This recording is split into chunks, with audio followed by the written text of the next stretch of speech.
Sebisa. Santun menuju prestasi dalam kompetensi.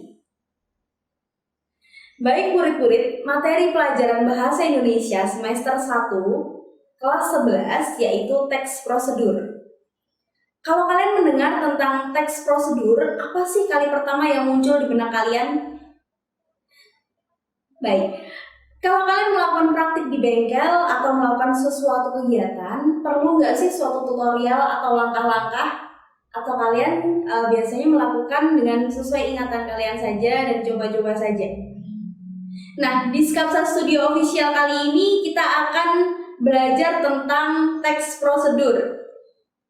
Oke, kita bahas mulai dari pengertian atau definisinya dulu ya. Kalau pengertian teks prosedur itu adalah teks yang berisi tentang tata cara atau langkah-langkah kerja melaksanakan kegiatan. Langkah kerja harus mengikuti urutan yang telah ditentukan sehingga tidak boleh ada yang dibalik atau ditambah dan juga dikurangi. Jadi nggak boleh kayak gitu. Lanjutnya, jika tidak mengikuti prosedur yang ada, tujuan yang akan diharapkan itu tidak tercapai gitu. Selain itu, kalian juga dianggap tidak mengetahui aturan yang disepakati atau kalian tidak kompeten di bidang itu gitu. Kalau merujuk di KBBI, Kamus Besar Bahasa Indonesia, kalian bisa melihat langsung di internet itu kbbi.kemdikbud.go.id. Nah, itu di situ dijelaskan bahwa teks prosedur itu prosedur itu tahap kegiatan untuk menyelesaikan suatu aktivitas. Pengertian yang kedua, metode langkah demi langkah secara pasti dalam memecahkan satu masalah. Nah, itulah pengertian teks prosedur. Kalau kalian pengen lebih dalam lagi, boleh gali, boleh cari di internet, di laman internet, ataupun di YouTube, ataupun kalian boleh cari buku-buku bacaan tentang teks prosedur. Itu boleh. Oke, selanjutnya kita akan membahas yang B ini ya, membahas tahapan-tahapan menyusun teks prosedur. Ada 5, cuma 5, jadi tidak perlu dihafalin, perlu dibaca karena dengan kalian baca, kalian memahami, itu akan ngerti ya. Yang pertama, menentukan topik. Lalu yang kedua, itu menyusun kerangka teks. Setelah kalian menyusun kerangka teks, kalian harus mengumpulkan bahan dan informasi. Bahan dan informasi ini dapat diambil dari media cetak, elektronik, wawancara maupun hasil penelitian. Kalian boleh mengumpulkan dari internet, tapi harus mencari sumber-sumber atau referensi yang benar-benar terpercaya. Jadi jangan asal mencari referensi. Kalau asal mencari referensi, kalian sendiri juga akan kesulitan kalau ternyata di tata cara tersebut salah gitu. Kalau seumpama tata caranya hanya membuat kopi gitu, mungkin itu adalah hal yang ringan bagi kalian. Tapi kalau tata caranya ternyata membersihkan karburator motor gitu, nah yang harusnya itu dibersihkan dulu baru diisi, ternyata kalian ngisi dulu baru dibersihkan. Nah itu kan sesuatu hal yang fatal gitu. Selanjutnya yang keempat itu menganalisis bahan dan informasi secara logis agar sesuai dengan teks prosedur yang kalian tulis. Jadi setelah kalian mencari informasi, menggali informasi, analisis itu bahan yang kalian dapat. Informasi itu logis enggak ya gitu, sesuai dengan teks prosedur yang akan ditulis enggak. Kalau enggak sesuai, hapus atau kalian boleh menggantikan. Oh ternyata setelah saya analisis dengan teks yang dengan informasi yang lain, teks ini harusnya itu mencari informasi lainnya gitu. Jadi kayak seumpama tertukar langkah atau pokok-pokoknya itu kalian bisa menukarnya gitu. Jadi harus dianalisis dulu. Ini fungsinya analisis itu untuk mengecek kebenaran atas info yang kalian dapat. Selanjutnya yang kelima, menulis teks berdasarkan kerangka dan bahan yang telah ditetapkan. Nah ini setelah kalian menyusun kerangkanya, terus mengumpulkan bahan dan informasi, lalu analisis bahannya, barulah kalian menulis teks berdasarkan kerangka dan bahan yang telah diterapkan. Selanjutnya adalah hal-hal yang harus diperhatikan ketika kita membuat teks prosedur. Yang pertama, diksi atau pilihan kata-kata sederhana yang kalian gunakan, dan digunakan kalimat yang mudah dipahami pembaca. Jadi kalimat yang kalian gunakan harus mudah dipahami pembaca. Apalagi kalau kalian ketahui teks prosedur ini adalah tata cara untuk membuat sesuatu dan itu untuk anak-anak kecil. Menyusun robot, bahasanya berarti harus disesuaikan dengan anak-anak kecil gitu. Kalau anak dewasa berarti kalau anak remaja berarti harus sesuai dengan remaja. Jadi tidak harus kalian satu bahasa gitu, enggak. Tapi kalau memang sesuai dengan tujuan, kalau tujuannya itu untuk anak-anak, berarti kalian harus memporsikan bahasa itu untuk anak-anak juga gitu. Kalau untuk remaja seusia kalian, berarti bahasanya juga sama dengan bahasa kalian gitu.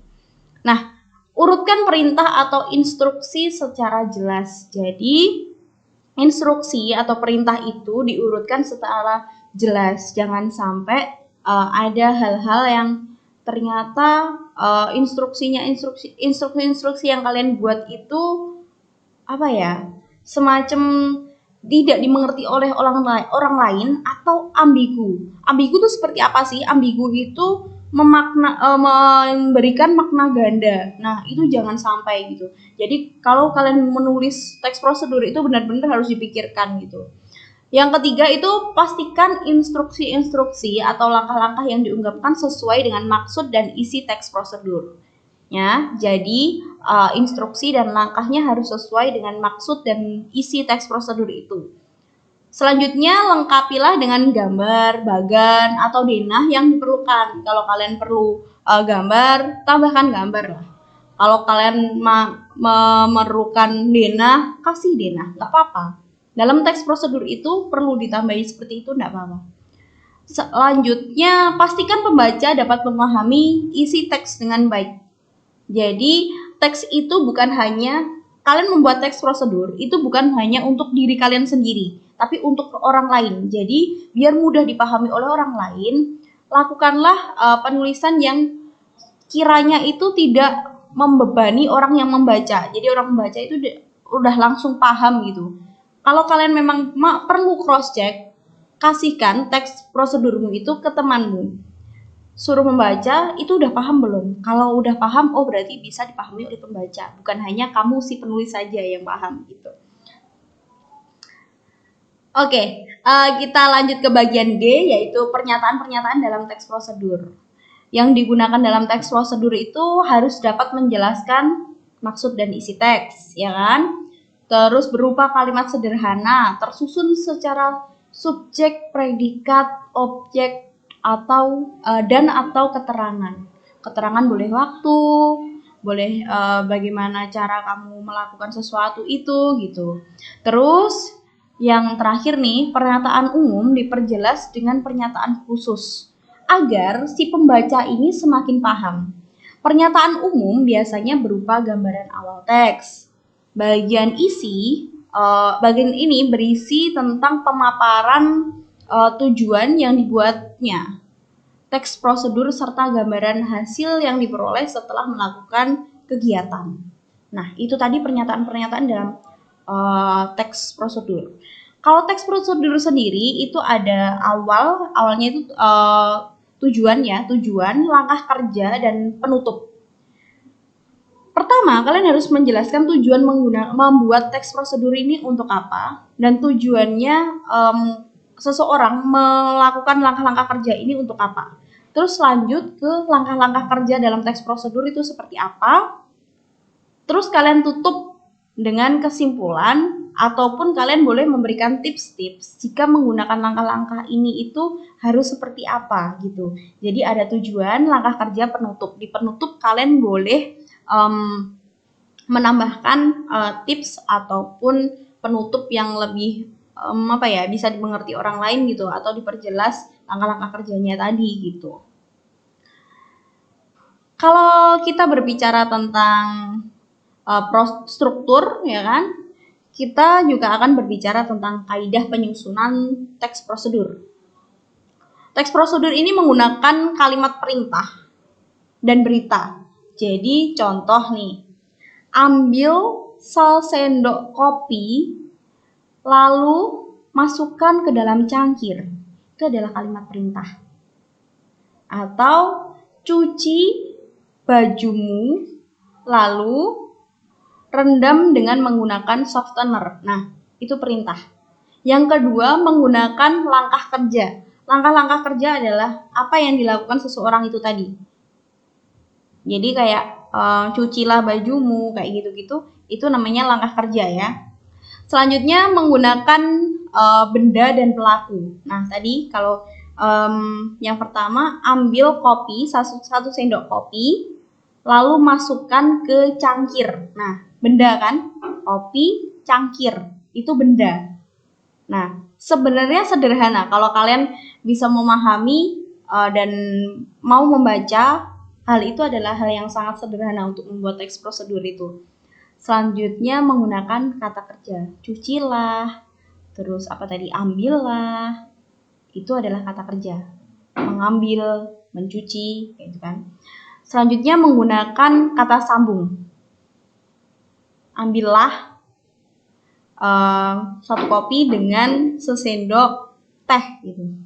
Nah, itu menggunakan kata sambung gitu. Baiklah murid-murid, demikian materi teks prosedur hari ini.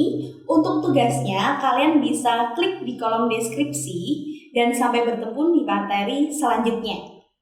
Terima kasih yang setulusnya untuk murid-murid dan semua yang menonton video ini. Jangan lupa sukai dan berkomentar untuk mendukung program ini. Klik subscribe dan tombol lonceng supaya tidak tertinggal informasi di video-video selanjutnya. Dan kalian juga boleh share jika menurut kalian video ini bermanfaat untuk orang yang kalian sayangi. Ingat, di rumah saja, selalu jaga jarak dan jaga kesehatan. Selalu patuhi protokol kesehatan dan gunakan masker. Sampai jumpa di video-video kita selanjutnya. Sekolah Berbudaya Industri, berkarakter wirausaha, menjadi idola sekediri raya.